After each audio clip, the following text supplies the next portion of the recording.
Assalamualaikum. Lagi sehari je ni nak beraya. Macam mana persiapan semua? Jom cuba menu kudapan di musim perayaan ni, iaitu bahulu tradisional, resipi orang dulu-dulu yang rangup kulit luar, ringan, lembut, gebu di dalam. Waktu bakar pun wangi semerbak baunya. Panas-panas baru keluar dari oven ni, lagilah terasa kerangupannya tu. Bahulu ni datang dari pelbagai bentuk, saiz dan variasi setelah dimodernkan pada zaman kini. Di sini Umi nak sharekan cara buat bahulu cermai yang sungguh mudah tapi teknik kena betul. Barulah bahulunya tak melekat di acuan bila nak keluarkan nanti.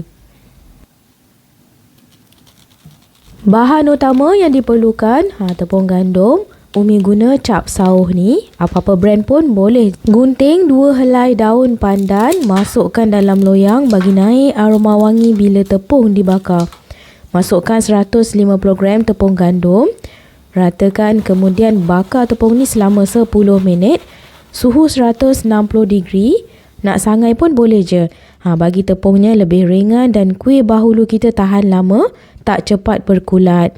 Dah siap bakar, tapiskan tepung. Sebab tepung tadi dah berketul-ketul keras sedikit kan. Tapis bagi hilang betul-betul ketulan tepung. Dan adunan pun akan jadi lebih halus, mulus lepas dibakar ni. Warna tepung pun nampak tu, dia tak putih macam asal. Sedikit keruh. Mungkin dalam video tak berapa nampak. Bila buat sendiri nanti anda boleh bezakan ya. Tekstur dan berat tepung tu pun bertambah ringan je bila angkat. Bahagian tepung dah siap, ketepikan dahulu. Untuk buat bahulu ni, Umi gunakan 5 biji telur bersaiz B. Nak guna saiz A pun boleh je. Cuma saiz C tak digalakkan. Yang terbaik guna grade A atau B. Pecahkan sebiji demi sebiji. Masukkan dalam mangkuk yang berasingan dulu. Barulah disatukan dalam satu mangkuk besar. Sebab dikuatiri ada telur yang rosak atau busuk. Yang terbaik, gunakan telur yang... Kemudian masukkan alunan telur tu ke dalam mixer. Tambah 200 gram gula pasir. Ni creamy vanilla. Lagi wangi dan sedap rasa bahulu jika digunakan. Masukkan dalam setengah sudu besar. Kemudian pasang mata mixer. Mix adunan telur dan gula tu. Untuk permulaan ni guna speed rendah je. Dalam 2 gitu. Bagi telur dan gulanya nampak bercampur sebati. Barulah naikkan ke speed yang paling tinggi. Yang ni Umi pakai speed nombor 6. Mix lah hingga adunan kita ni jadi kembang 3 kali ganda. Jadi gebu dan adunan tu nampak putih. Putih-putih kekuningan sikit. Dan ringan gitu merinchnya. Umi mix ni lebih kurang nak dapatkan hasil bahulu yang ringan, gebu, lembut bahagian dalamnya. Memang kena mix lama. Bagi telur dan gula tu betul-betul kembang. Adunan pun akan nampak macam merinch gitu. Bila angkat bowl, adunan masih lagi boleh jatuh. Tapi jatuh perlahan lah. Dan terasa sangat-sangat ringan adunan tu ya. Kita tak perlukan ejen penaik seperti ovalate atau baking powder dah. Sebenarnya yang bagi gebu kembang elok bahulu kita ni adalah telur sahaja ya. Macam resipi dulu-dulu, mereka tak pakai pun ejen penaik. Mix je telur dan gula tu bagi betul-betul kembang, sekembang-kembangnya. Barulah bahulu kita tu akan menggebu dengan elok. Sesekali tu boleh stopkan sekejap mixer, kaut balik bahagian tepi-tepi dan bawah bowl. Bawa adunan ke tengah. Sebab kita nak adunan bahulu ni betul-betul sebati. Barulah bahulu kita akan menggebu dengan elok. Adunan dah nampak okey dah tu. Okey, jom kita cek. Matikan mixer. Kemudian gunakan mata mixer tu. Gaul sedikit dan cuba angkat. Jika adunan jatuh bertali gitu, maknanya adunan ni dah okey. Tapi ni Umi nak sambung mix kejap lagi dalam 2 ke 3 minit bagi adunannya lebih stabil.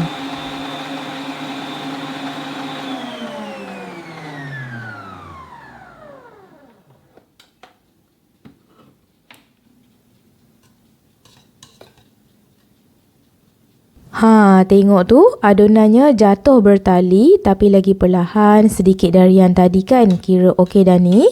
Kemudian perlahankan mixer, letak speed nombor 1 je. Sambil masukkan tepung gandum sedikit demi sedikit. Speed tu jangan letak tinggi sebab adunan bahulu ni tak boleh teroverbeat. Nanti berpotensi untuk merekah bila masak. Matikan sekejap mixer. Kauk balik adunan sebab bahagian bawah tu masih ada saki-baki tepung yang tak sebati betul-betul.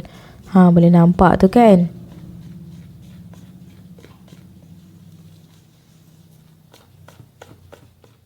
Kemudian sambung beat lagi. Speed tu tetap nombor 1. Mixkan biar slow je sampailah adunan tepung tu sebati betul-betul. Tak adalah ketul-ketul tepung dan nampak licin je. Sementara tu oles acuan bahulu dengan minyak masak. Oles betul-betul ya, bagi semua bahagian kena dengan minyak. Minyak tu letak lebih sikit bagi nampak sedikit bertakung kat bahagian bawah tu. Kemudian bakar acuan bahulu ni dalam oven selama 10 minit. Suhu 180 degree. Tujuannya untuk elakkan bahulu kita melekat di acuan lepas siap dibakar. Okey, adunan pun dah nampak sebati, licin. Tak ada lagi dah ketul-ketul tepung. Kalau tak nak pakai mixer untuk mix tepung gandum tu, boleh je kau balik pakai spatula.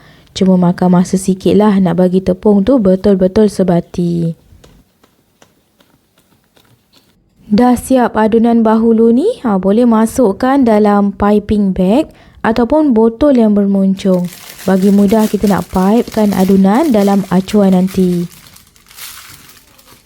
Okey, acuan kita pun dah dipanaskan tu. Hati-hati angkat, panas lagi tu. Guna kitchen towel atau penyepit khas. Acuan masih panas-panas lagi tu, terus pipingkan adunan bahulu ke dalamnya. Isikan bagi penuh acuan tu ya. Kemudian masukkan semula dalam oven. Bakar adunan bahulu ni selama 12 minit. Suhu 180 degree. Sebelum masukkan adunan tadi, pastikan suhu dah maintain 180 degree untuk tempoh pembakaran yang sempurna. Dan supaya kuih bahulunya tak melekat di acuan. Yang terbaik, sediakan termometer oven bagi pastikan suhu di dalam oven tu sekata dan sama seperti yang kita setkan iaitu 180 degree. Umi memang lebihkan sedikit waktu pembakaran tu bagi efek keperangan dan burn sikit. Barulah rangup berganda bahulu kita. Siap dah ni, panas-panas lagi tu, terus cungkil, keluarkan bahulu dari acuan, guna lidi sate je senang. Mudah je nak keluar kan, tak ada melekat-lekat pun di acuan. Kemudian susun dalam bekas, bagi sejuk dahulu.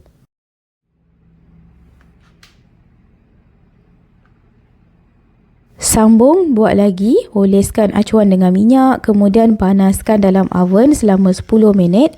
Suhu biar maintain je 180 degree. Acuan dah betul-betul panas tu, segera pipingkan adunan dalam acuan tersebut. Boleh dengar tu kan bunyi desiran minyak yang masih panas lagi tu. Kali ni Umi pipingkan pakai botol ni je. Lebih senang nak kendalikan. Tak comot. Dah habis tuang, boleh masukkan je baki adunan yang ada. Kemudian sambung masak bahulu. Suhu sama 180 degree selama 12 minit.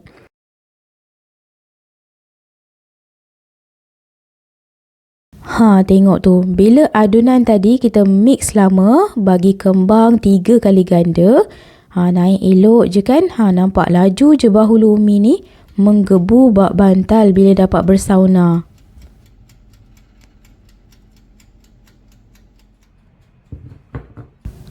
Ulanglah langkah yang sama hinggalah selesai habis adunannya tu. Nampak mudah kan? Jom cuba. Kotlah akhir-akhir puasa ni ada yang nak cuba buat bahulu sendiri untuk raya. Sekian sahaja dalam tutorial kali ni. Jumpa anda di episod akan datang. Jangan lupa subscribe, like, share dan tekan bel untuk dapatkan notification video terbaru hanya di channel Umi Atiyah Atif Kitchen. Assalamualaikum. Bye.